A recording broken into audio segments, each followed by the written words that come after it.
بسم اللہ الرحمن الرحیم۔ السلام علیکم۔ ہمارا موضوع چل رہا ہے حضرت ابو بکر صدیق رضی اللہ عنہ جب وہ اسلام لے کر آئے اور ان پر جو تکالیف کفار نے ان کو پہنچائی ان کے بارے میں ہم پڑھ رہے تھے۔ آج کا جو واقعہ ہے اس کے اندر حضرت امی عائشہ رضی اللہ تعالیٰ عنہ فرماتی ہیں کہ آپ صلی اللہ علیہ وسلم اکثر شام کو ہمارے گھر آتے، اور جب آپ حضرت ابو بکر صدیق رضی اللہ عنہ کفار کی تکالیف سے تنگ آ گئے تو انہوں نے ہجرت کا ارادہ فرمایا۔ تو انہیں ایک سردار ملے، انہوں نے کہا کہ میں آپ کی جو ہے وہ حمایت کرتا ہوں اور آپ کو پناہ دیتا ہوں۔ تو اس کے بارے میں ہم پڑھتے ہیں، اور اس نے کہا کہ آپ تو صلہ رحمی کرنے والے ہیں، سب کی مدد کرنے والے ہیں، مہمان نواز ہیں، آپ تو بہت نایاب ہیں، اور آپ کی قوم کو، آپ کے شہر والوں کو آپ کو نہیں جانے دینا چاہیے۔ تو ہم اس کے بارے میں پڑھیں گے تفصیل کے ساتھ۔ تو شروع کرتے ہیں۔ حضرت عائشہ رضی اللہ عنہا فرماتی ہیں کہ جب سے میں نے ہوش سنبھالا اپنے والدین کو اسی دین اسلام پر پایا، اور روزانہ حضور صلی اللہ علیہ وسلم صبح و شام دونوں وقت ہمارے ہاں تشریف لایا کرتے تھے۔ جب مسلمانوں پر بہت زیادہ ظلم ہونے لگا تو حضرت ابو بکر رضی اللہ عنہ سرزمین حبشہ کی طرف ہجرت کرنے کے ارادہ سے چل پڑے۔ جب آپ برق الغماد پہنچے تو وہاں قبیلہ قارہ کے سردار ابن دغنہ سے ملاقات ہوئی۔ اس نے پوچھا، اے ابو بکر کہاں کا ارادہ ہے؟ حضرت ابو بکر رضی اللہ عنہ نے کہا کہ مجھے میری قوم نے نکال دیا ہے، اب میرا ارادہ ہے کہ میں زمین کی سیاحت کروں اور اپنے رب کی عبادت کروں۔ ابن دغنہ نے کہا، تمہارے جیسے آدمی کو نہ خود نکلنا چاہیے اور نہ اس کو نکالنا چاہیے، کیونکہ تم نایاب چیزیں حاصل کر کے لوگوں کو دیتے ہو اور صلہ رحمی کرتے ہو، ضرورت مندوں کا بوجھ اٹھاتے ہو اور مہمان نوازی کرتے ہو اور مصائب میں مدد کرتے ہو۔ میں تمہیں پناہ دیتا ہوں، تم واپس چلو اور اپنے شہر میں اپنے رب کی عبادت کرو۔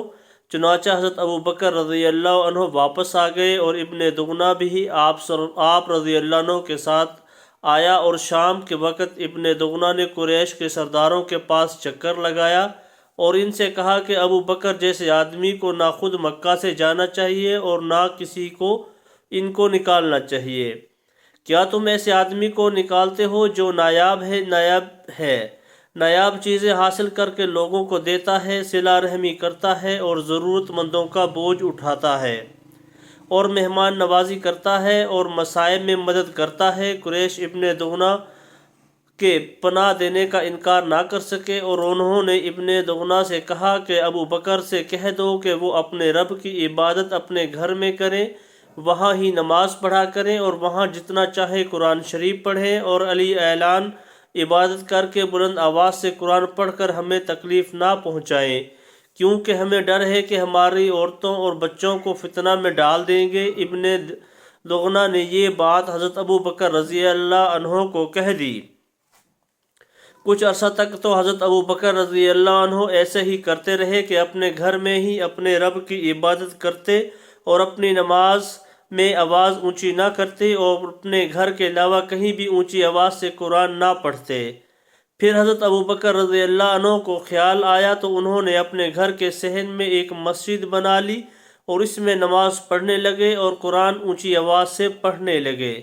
تو مشرکوں کی عورتیں اور بچے حضرت ابو بکر رضی اللہ عنہ پر ٹوٹ پڑے۔ وہ انہیں دیکھ دیکھ کر حیران ہوتے، کیونکہ حضرت ابو بکر بہت زیادہ رونے والے آدمی تھے۔ جب وہ قرآن پڑھا کرتے تو انہیں اپنی آنکھوں پر قابو نہ رہتا اور بے اختیار رونے لگ جاتے، تو اس سے قریش کے مشرک سردار گھبرا گئے۔ انہوں نے ابن دغنہ کے پاس آدمی بھیجا، چنانچہ ابن دغنہ ان کے پاس آئے تو مشرکین قریش نے ان سے کہا، ہم نے ابو بکر رضی اللہ عنہ کو اس شرط پر تمہاری پناہ میں دیا تھا کہ وہ اپنے گھر میں اپنے رب کی عبادت کریں گے، لیکن انہوں نے اس شرط کی خلاف ورزی کی ہے اور اپنے گھر کے صحن میں ایک مسجد بنا لی ہے جس میں علی اعلان پڑھتے ہیں، نماز پڑھتے ہیں، قرآن اونچی آواز سے پڑھتے ہیں۔ ہمیں ڈر ہے کہ وہ ہماری عورتوں اور بچوں کو فتنہ میں ڈال دیں گے۔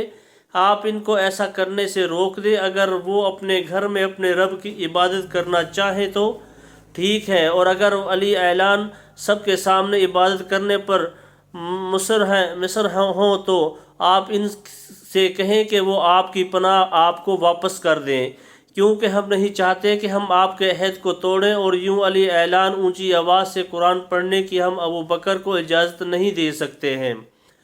حضرت عائشہ رضی اللہ عنہ فرماتی ہیں کہ ابن دغنہ حضرت ابو بکر رضی اللہ عنہ کے پاس آئے اور ان سے کہا کہ جس شرط پر میں نے تم کو اپنی پناہ میں لیا تھا وہ شرط تمہیں معلوم ہے، یا تو آپ وہ شرط پوری کریں یا میری پناہ مجھے واپس کر دیں، کیونکہ میں یہ نہیں چاہتا کہ عرب کے لوگ یہ سنیں کہ میں نے جس آدمی کو پناہ دی تھی وہ پناہ توڑ دی گئی۔ حضرت ابو بکر رضی اللہ عنہ نے کہا میں تمہاری پناہ کو واپس کرتا ہوں اور اللہ عز و جل کی پناہ پر راضی ہوں۔ آگے ہجرت کے بارے میں لمبی حدیث ذکر کیے۔ ابن اسحاق نے اس حدیث کو اس طرح روایت کیا ہے کہ حضرت ابو بکر رضی اللہ عنہ ہجرت کے ارادہ سے مکہ سے روانہ ہوئے۔ 1 یا 2 دن سفر کیا ہی تھا کہ ان کی ابن دغنہ سے ملاقات ہوئی۔ وہ ان دونوں احابیش قبیلہ قارہ کے مختلف خاندانوں کے سردار تھے۔ انہوں نے پوچھا کہ اے ابو بکر کہاں جا رہے ہو؟ انہوں نے کہا میری قوم نے مجھے نکال دیا، مجھے بہت تکلیف پہنچائی اور انہوں نے میرے لیے مکہ میں زندگی گزارنا تنگ کر دیا۔ ابن دغنہ نے کہا کیوں؟ اللہ کی قسم تم سارے خاندان کی زینت ہو، تم مصائب میں مصیبت زدوں کی مدد کرتے ہو اور بھلے کام کرتے ہو اور نایاب قیمتی چیزیں حاصل کر کے دوسروں کو دیتے ہو۔ تم مکہ واپس چلو، آج سے تم میری پناہ میں ہو۔ چنانچہ حضرت ابو بکر ابن دغنہ کے ساتھ مکہ واپس آ گئے اور وہاں ابن